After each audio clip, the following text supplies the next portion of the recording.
Today on the CTV News at 5, murder trial twist, a surprise guilty plea in the murder trial of a Medicine Hat toddler. Plus, renewed discussions over moving the Lethbridge shooting range. And what Lethbridge UFC superstar Jordan Young Gun Means is saying about his knockout debut.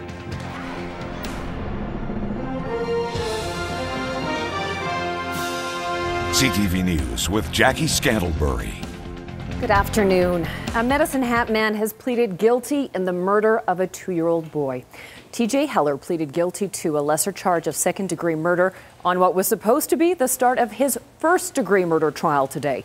All of the other charges, including sexual assault, have been stayed against the Medicine Hat man. Second-degree murder carries an automatic life sentence. The Crown has stated that they are going to be looking for a 20 to 25-year range for eligibility for parole. Heller was charged after a 2-year-old boy was found critically injured in a Crestwood home in June of 2011. The little boy was rushed to hospital but died later that day. And it was a brief court appearance by video in Cranbrook for a woman charged in the death of her boyfriend in Kimberley, BC. Claudia de Asincampo remains in custody after her arrest on March the 9th. A day earlier, police were called to a home in Marysville, a suburb of Kimberley. Around 2:30 in the afternoon, 47-year-old Jordan Lomsness was found dead inside the home. RCMP say the two lived together. The suspect, the 37-year-old suspect, is charged with murder and arson. During the very brief appearance today, the accused was told a lawyer would be contacting her shortly. If she is to have a bail hearing, a date must be set in the BC Supreme Court. The case has been set over until April the 15th. Rescuers are waiting for a break in the weather to begin a very difficult and very technical rescue mission northwest of Lake Louise. A skier fell into a crack in a glacier on the Wapta ice field. The man, his daughter, and a friend were backcountry skiing on the ice fields just over the Alberta border Tuesday evening. The trio were skiing down a glacier when Mark Taylor from Abbotsford, BC, broke through the snow and hasn't been heard from since. Heavy snowfall has prevented teams from reaching the man, and it's unclear if he survived the fall at all.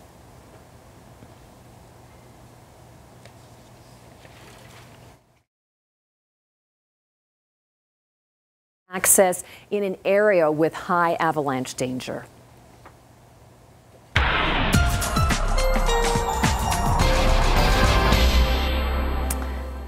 Is, Dory, we like variety here in southern Alberta because there's going to be a lot of variety in the forecast again. Yeah, there really is. We've got a little upper level disturbance zipping across tonight, so we could see a couple centimeters of snow out there. It's not really well organized, and some areas won't see anything. After that, we start to climb up the scale, and then we start to slide down the other side of the scale as we head towards Friday. So I'll tell you all about it in a couple of minutes. But yeah, the roller coaster is continuing. Okay, Dory. More weather coming up. Thank you. A Lethbridge City alderman says the council should relocate the Fish and Game Association shooting range as soon as possible. Proposals for a new location outside the city limits are expected to be presented by administration as early as next week. Just last month, a stray bullet left the range and went through the roof of a home in a nearby trailer park. No criminal charges were laid, but Farron Ellis says his biggest concern is finding a safe and secure location for gun enthusiasts to practice. Safety is the top priority, and safety of residents, safety of the gun owners while they are practicing, but also safety of residents so that they don't have to continually live in fear of bullets landing on them. Definitely. A community services report will be presented about the total cost of moving the gun range. Wild Rose MLAs are all donating their recent pay hike to charity. They're calling it the Wild Rose Caucus Foundation. They've registered a fund and will make annual donations using the 8% raise approved last year. Last year's raise saw annual salaries for MLAs go from $145,000 to $156,000. We think we can do a better job of taking these dollars and putting it on the front lines where we see that the government is neglecting. And that's what we'll be looking for. We'll be looking for areas in healthcare, in education, and in social services where we feel the government has made a mistake in its prioritizing. The first grant recipient will be announced later this week. The 28th annual Lethbridge International Film Festival gets underway tonight. It's going to explore some of the world's most important issues. The festival kicks off with Chasing Ice. an award-winning film that uses breathtaking time-lapse photography of the Arctic's receding ice fields. Other films explore the obstacles facing small family farms in the U.S., the harrowing life of child soldiers of Africa, and one First Nation struggle to force the federal government to live up to its treaty obligations. Organizers say the films help to broaden our understanding of the world we live in. Although people from Lethbridge certainly do travel, these films take you to faraway places that you sometimes don't get to and show you what is occupying the minds of populations in other parts of the world. Not all of them have a social issue. We show feature films as well, but it broadens the horizon of our audiences in Lethbridge to other parts of the world. The festival runs until Saturday at the Theatre Gallery of the Lethbridge Public Library. Weeknight showings get underway 7 p.m. Saturday's show starts at 2. Admission is free. It's edgy, provocative, and could be worth $1 million. A group of students at the University of Lethbridge are hoping to further launch their budding film careers through an online contest. They've already surpassed some established filmmakers and cracked the country's top 10. Terry Vogt reports. Just picked up the trailer. For these Lethbridge filmmakers, entering a national contest has been a lot of hard work, but also an amazing opportunity. It allows us to get our talent out there and show what we can do. It could definitely be a great launch for a career, which is hopeful. I mean, I really want to be a director. So for me, this kind of means everything. The City of Carnage will not tolerate hate crimes against another citizen of this city.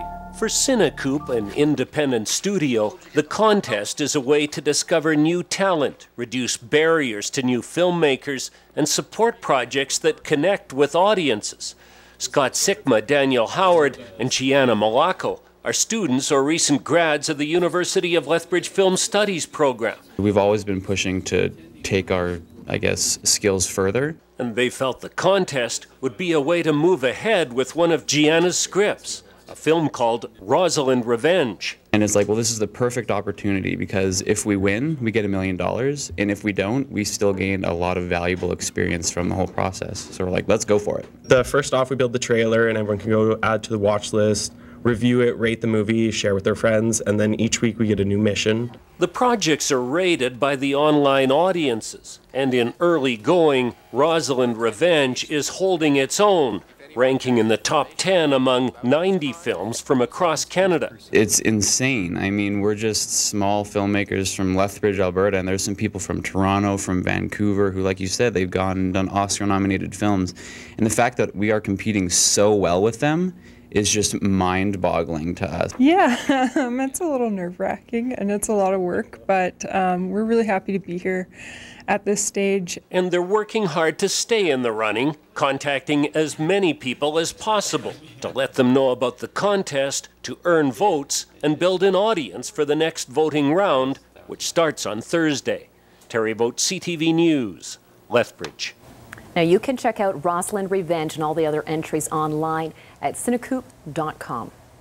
Nearly 80 people weathered chilly winds in the village of Carmangay as it hosted the world's shortest St. Patrick's Day Parade. It's a tradition almost 3 decades old. There's actually no parade route, no floats, and it's short, really short, only 150 paces. Brendan Miller reports.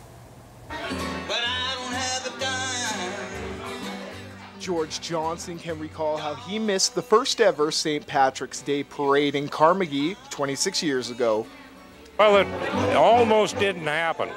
Johnson's good friend at the time and owner of the Grange Hotel, Jim O'Connor, wanted to show off his Irish pride by marching down Carman Street dressed in green. There was 5 of us across the street there by the post office waiting for Jim to lead the parade, and he never showed up. That's when Johnson went looking for O'Connor. So I came across the street and went upstairs looking for him. And little did I know he was out back of the hotel peeking around the corner to see if anybody was going to show up. So by the time I got back down into the bar room, they were here. So I actually missed the first parade. Johnson says he has attended every parade since. Don't get any longer, it just gets bigger.